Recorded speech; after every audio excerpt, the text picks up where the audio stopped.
Hey guys, welcome back to my channel, and today we're going to talk about the Apple Watch Series 1. Alright, let's start out with the pros. Notifications on your wrist.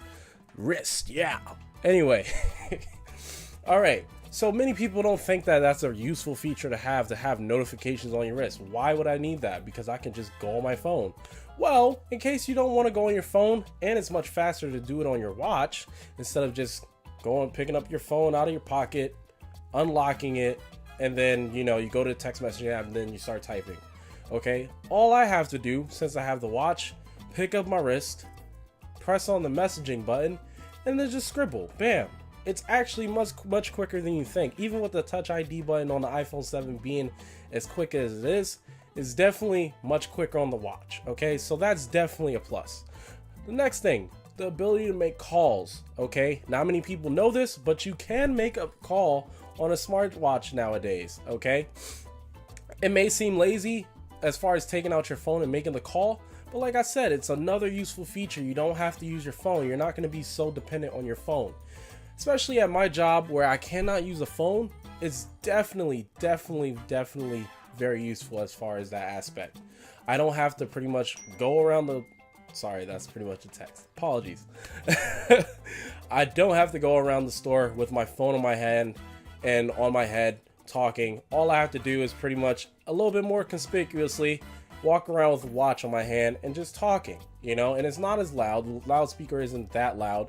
It's loud enough where you can hear, but if you go outside, you're not going to hear it. Okay, it'll be impossible.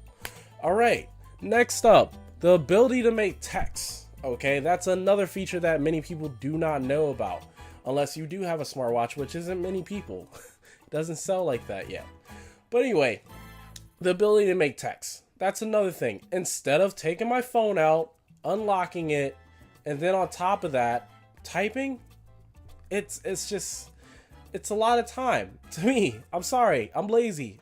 Who cares? Anyway, instead of doing that, I could pretty much raise up my wrist, go on the messaging app, and then bam, I'm scribbling. That's it. Okay. Another thing, another pro, watchOS 3. Man, it may not seem like a feature, but it still brings along a lot of features that were missing in watchOS 2 and definitely watchOS 1. One of the features being scribbling. Like I said before in the past, as far as texting, there's a new feature called scribbling. So it's basically like text. You pretty much just scribble on the watch. I can pretty much show you. Let me do a little review. Well, a little demonstration.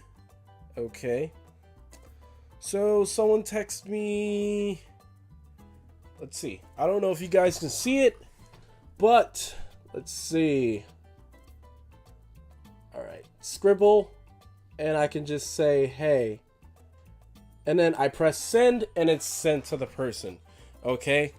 Very quick, very easy, but it saves a lot of time. Okay. Instead of just pulling out my phone.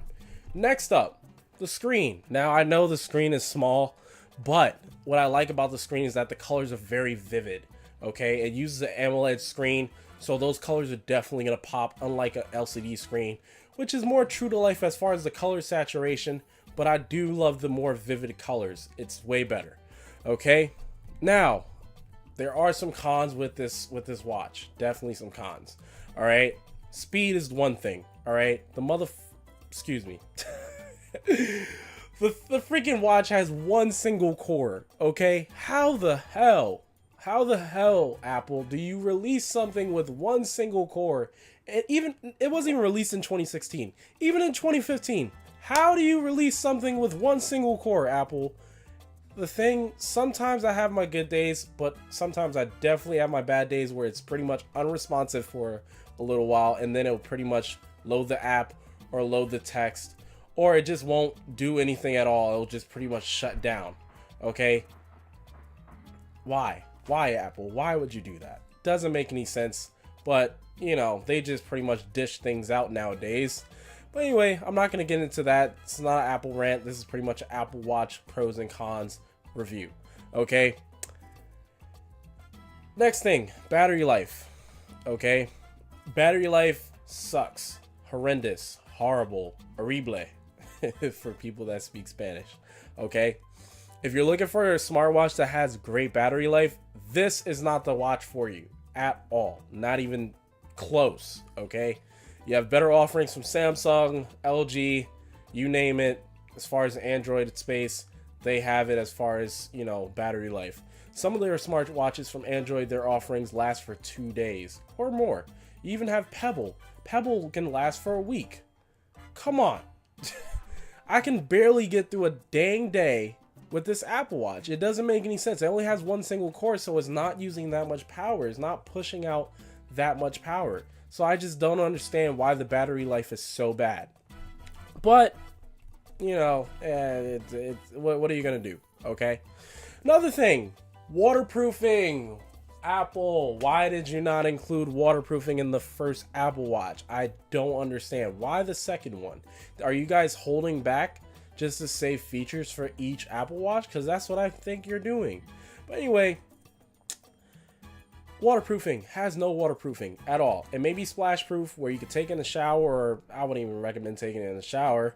But if you are out in the rain and stuff and your watch is exposed, it'll definitely survive raindrops. But if you're taking it in the shower and dang sure taking it in the pool, it will not survive. You will have a water damaged Apple Watch. Okay, so be warned. But the Watch Series 2, which is pretty much the next generation, second iteration of the Apple Watch, definitely has waterproofing, and also it has pretty much swim proof. So you can take it out on swims. It can last 30 minutes under 50 meters of water. And on top of that, it has a faster processor, which is dual core now. So, should you buy it? Well, with the price being that it is now, which is pretty much the lowest I've seen for Apple Watch is $150, it's definitely a good buy. All right, it's not a bad buy at all. Okay, but if you're looking for pretty much waterproofing, if you're looking for a slightly better battery life, if you're looking for a faster processor, and it's probably worlds better than the Apple Watch Series 1, then go with the Series 2. Okay, you can probably get it on eBay for cheaper because right now it's about $300, but you could probably get it for about $275 or $250, the lowest, probably used. But I would go with the Series 2 because the Series 1, Lord Jesus, okay, it's a good watch sometimes, but Lord knows, some of those days when it's like clunky, it's like I want to throw it out a window. But you can still buy it. It's cheaper, way cheaper now. So it definitely will be a good buy if you want to buy it for, you know, your nieces and nephews, your sons, daughters for this Christmas. It'll definitely be a solid buy. That's my review of the Apple Watch Series 1. Please leave a like, comment, tell me how I can make my content better, and I'll see you guys later. Bye.